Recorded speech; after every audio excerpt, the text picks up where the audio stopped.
Hello friends, उर्वशीज kitchen में आपका स्वागत है। आज मैं एक बार फिर आपके लिए व्रत में खाने के लिए जो उपयोगी होगी उस चीज़ को मैं रेसिपी के स्वरूप में शेयर करना चाहूँगी। और इसके लिए मैं शेयर करूँगी आज सिंग के लड्डू बनाने की रेसिपी। और सब इसके लिए इंग्रेडिएंट्स में हमें चाहिए घी, पीसी हुई चीनी, 400 ग्राम मूंगफली के दाने लिए हैं मैंने, 2 टेबलस्पून तिल, सफ़ेद तिल और इलायची का पाउडर। सबसे पहले हम ये मूंगफली के दाने हैं उसको दरदरा पीस लेंगे। हमें तिल भी पीसने हैं, तो मैंने ये तिल जो है उसको थोड़ा सा हल्की आंच पे सेक लिया है और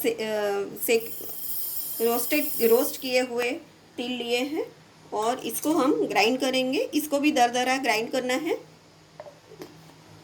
तो ये देखिए, इस तरह से ये तिल ग्राइंड हो गए हैं। इसको पार्टली ही ग्राइंड करना है, कम्प्लीटली ग्राइंड नहीं करना है। इसको हम वापस उसी कटोरी में ले लेंगे। अब हम मूंगफली के दाने भी ग्राइंड कर देंगे और उसको 2 पार्ट्स में हम ग्राइंड करेंगे, थोड़ा थोड़ा करके, ताकि अच्छी तरह से उसको कम्प्लीटली ग्राइंड नहीं करना है, थोड़ा थोड़ा दरदरा रखना है। तो ये देखिए, ये दरदरा मैंने इसको पीस लिया है। अब दूसरा पार्ट भी मैं पीस लेती हूँ और उसको एक प्लेट में डायरेक्टली ले लेती हूँ।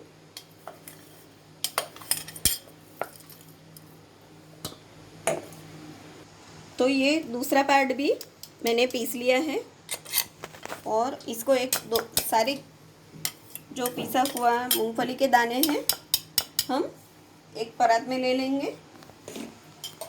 अब हम इसमें ये पीसे हुए तिल जो थे वो डाल देंगे।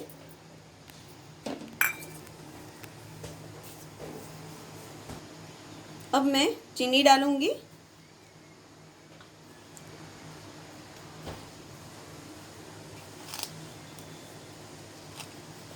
मैं 6 चम्मच चीनी डालती हूँ इसमें। 6 से 7 चम्मच आप चीनी डाल सकते हो। और 1 टीस्पून जितना इलायची का पाउडर,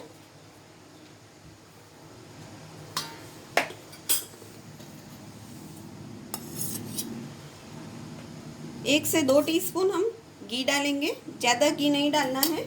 अगर ज़रूरत पड़ेगी तो हम ज़्यादा घी थोड़ी देर बाद डाल सकते हैं, लेकिन ज़्यादा मत डालना, नहीं तो फिर ये आप उसको गोल लड्डू बनाने में थोड़ा डिफ़िकल्टी महसूस करोगे। ये अच्छी तरह से सारी चीज़ें हम मिक्स कर देंगे।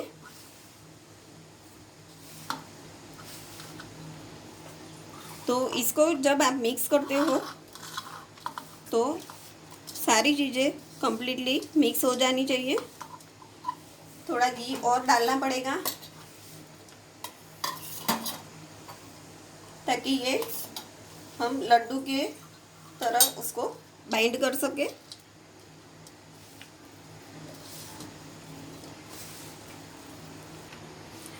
तो ये देखिए, सारी चीज़ें मैंने मिक्स कर ली है और घी का प्रोपोर्शन भी एग्जैक्ट है। ज़्यादा घी रखोगे तो फिर चिपचिपा सा रहेगा।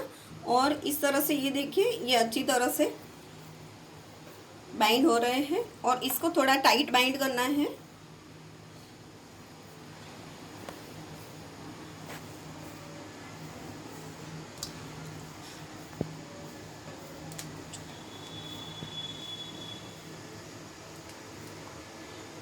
तो इसी तरह से हमें लड्डू तैयार कर देने हैं।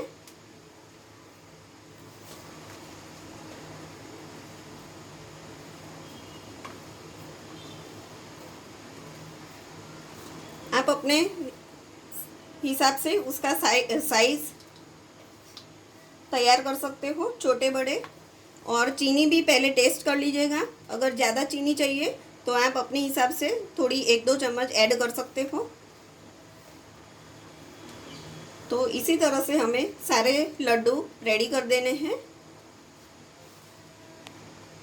तो आप जब ये इसको बाइंड करते हो तो खास ध्यान रखिएगा कि ये अच्छी तरह से टाइटली बाइंड हो जाए, अदरवाइज़ खाने जाएंगे तब ये स्प्रेड हो सकता है। इसलिए अच्छी तरह से इसको प्रेस करके बाइंड करना है ताकि ये छूट ना जाए बीच में से। ये देखिए इस तरह से। जो मूंगफली के दाने थे वो हमें 10 मिनट के लिए धीमी आंच पे सेक के मैंने छिलका निकाल लिया था और उसी को मैंने यूज़ किया है। तो इसी तरह से आप भी सेक कर छिलका निकालना है इसका और बाद में इसको यूज़ करना है। जब इंग्रेडिएंट्स बताए थे तब मैं आपसे ये कहना भूल गई थी कि ये रोस्ट किए हुए मूंगफली के दाने हैं। तो इसी तरह से मैं ये सारे लड्डू रेडी कर दूंगी। तो ये देखिए ये सींग के लड्डू रेडी है, जिसको मैंने एक डिब्बे में भर लिया है और इस तरह से हम इसको यूज़ कर सकेंगे। व्रत के लिए खास यूज़ करेंगे। और जब आप पीसते हो तब खास ध्यान रखना कि ज़्यादा दरदरा और ज़्यादा पिसा हुआ नहीं होना चाहिए, अदरवाइज़ आप उसको बाइंड करने में तकलीफ़ होगी। तो मीडियम तरीके से पिसा हुआ होना चाहिए ये जो मूंगफली के दाने हैं वो, और ये आपको बहुत ही पसंद आएंगे। इसके साथ साथ मैंने अपने डिस्क्रिप्शन बॉक्स में इसका जो इंग्रेडिएंट्स है उसका मैप लिखा हुआ है और अदर रेसिपीज़ भी मैंने शेयर की हैं। तो आप ट्राई ज़रूर करना। अगर मेरी रेसिपी अच्छी लगती है तो लाइक शेयर और सब्सक्राइब करना मत भूलना। Thank you for watching.